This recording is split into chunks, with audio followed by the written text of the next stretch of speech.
संसार में सबसे श्रेष्ठ कौन? जो भजन करता है। भजन करने वालों में सबसे श्रेष्ठ कौन? श्रेष्ठ भजन करने वाला कौन माना जाता है? तो बोले सर्वभूतेषु यः पश्येत् भगवत भावमात्मनः भूतानि भगवत्यात्मन्येषु भागवतोत्तमः। जो अपने अंदर और सबके अंदर अपने इष्ट देव को देखता है, कहीं न्यूनाधिक नहीं, कहीं छोटा बड़ा बुरा भला नहीं देखता, अपने अंदर और सबके अंदर अपने ही आराध्य देव को देखता है। चाहे प्राणी हो चाहे पदार्थ हो, सब में मेरा प्रभु विराजमान है। जो भगवत स्वरूप में स्थित रहता है, जिसकी ये सिद्ध दृष्टि है कि यहां भी प्रभु है, यहां भी प्रभु है, यहां भी प्रभु, कोई कण नहीं जो प्रभु ना बने हो, वो सबसे बड़ा भजनानंदी माना जाता है। श्रेष्ठ महान भागवत कौन? भगवत्यात्मन्येषु भागवतोत्तमः। उत्तम महाभागवत वो जो अपनी आत्मस्वरूप प्रभु और सर्वत्र प्रभु विराजमान है, ऐसा अनुभव करते हुए भजन कर रहा है। सब में मेरे प्रभु विराजमान, यहां भी बाहर भी सब जगह प्रभु विराजमान। गृहीत्वापीन्द्रियैरर्थान् यो न द्वेष्टि न हृष्यति विष्णुर्मायामिदं पश्यन् स वै भागवतोत्तमः। वो सबसे बड़ा महाभागवत है जो इंद्रियों के विषय आए, अनुकूल विषय में हर्षित नहीं, प्रतिकूल विषय में शोकित नहीं।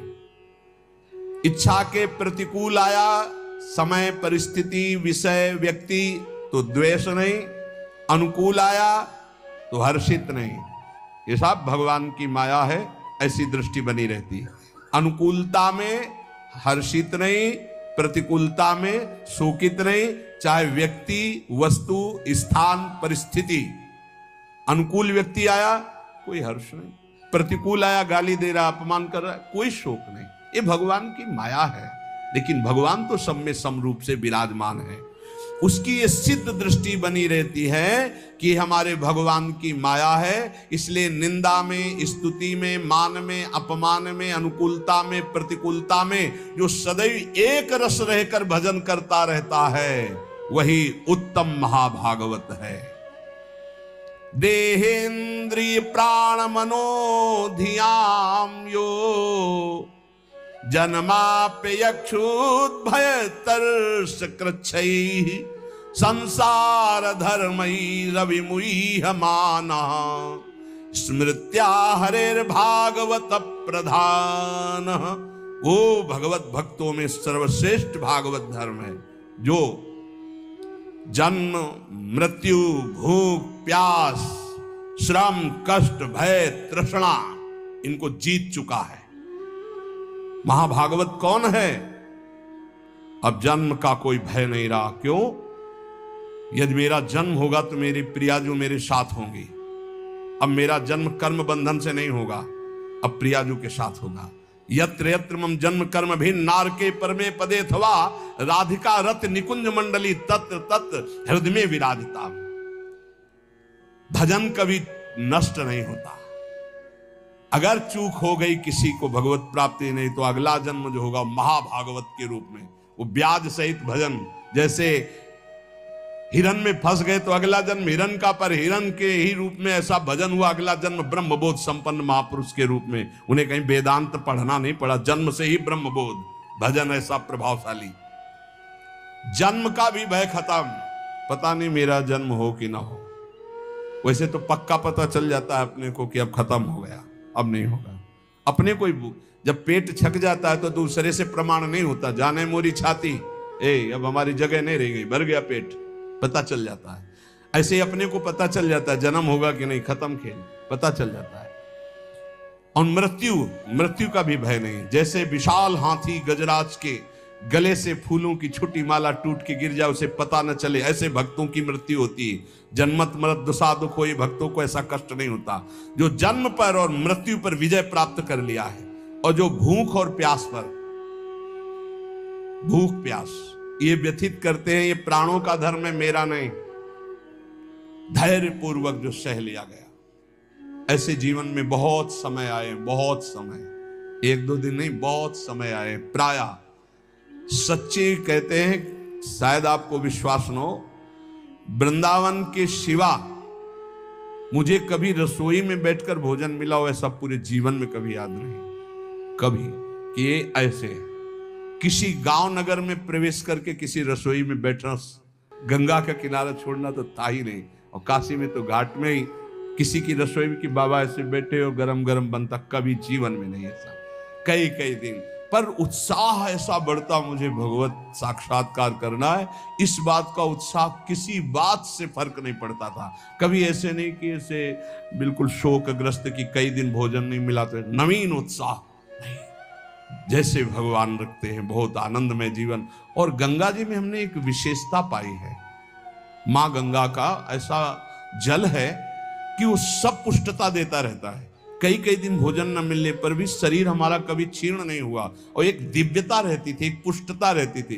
कमंडल भर करके गंगा जल पिया तो ऐसा मानो माँ का दूध पिया हो, ऐसा बल उसमें रहता था। ये मतलब 10 वर्ष का अनुभव है, 10 वर्ष का अनुभव। जब लक्ष्य बन जाता है भगवत प्राप्ति तो भूख प्यास भी नहीं सताती।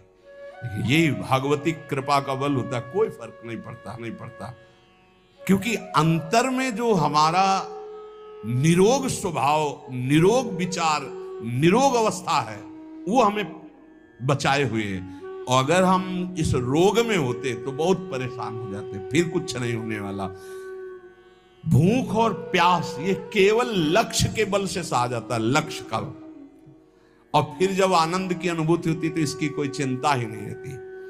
परीक्षित जी कह रहे हैं महाराज श्री सुखदेव जी से कि एक दिन की प्यास ने इतना विकल कर दिया था कि ब्रह्म ऋषि ने आंख नहीं खोला तो मरा हुआ सांप उनके गले में डाल दिया।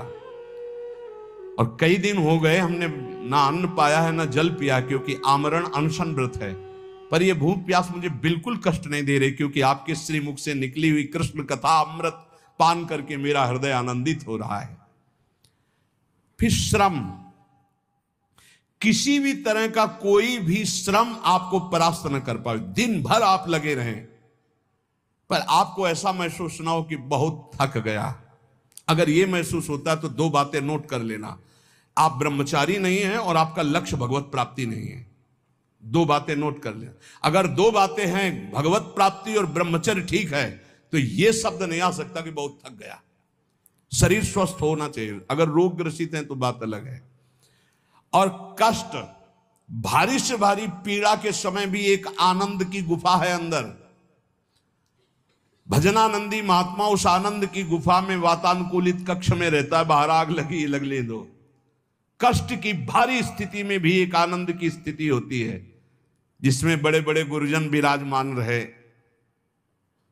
पूज्य महामहिम श्री गुरु अर्जुन देव जी महाराज, गुरु तेग बहादुर जी महाराज, श्री ठाकुर हरिदास जी, प्रहलाद जी, मीरा जी, नरसिंह मेहता जी, ये बड़े बड़े महापुरुष उसी गुफा में, आनंद गुफा में मस्त है। बाहर से आग लगाई जा रही, बाहर से कष्ट दिया जा रहा है, विष पिलाया जा रहा है। वो आनंद गुफा आपके अंदर भी है।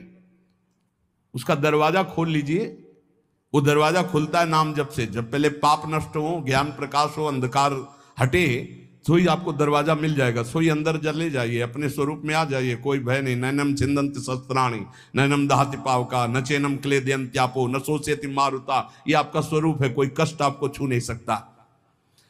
और फिर भय, भय किस बात का? सर्वत्र मेरा प्रीतम है, तो भय किस बात का? और तृष्णा, ये बहुत खतरनाक डाइन है तृष्णा। भोगे हुए भोग को पुनः भोगने की चाहत का नाम तृष्णा। ये मारे है पूरे संसार को। भोग भोग के मरने लायक हो गए, फिर भी भोग।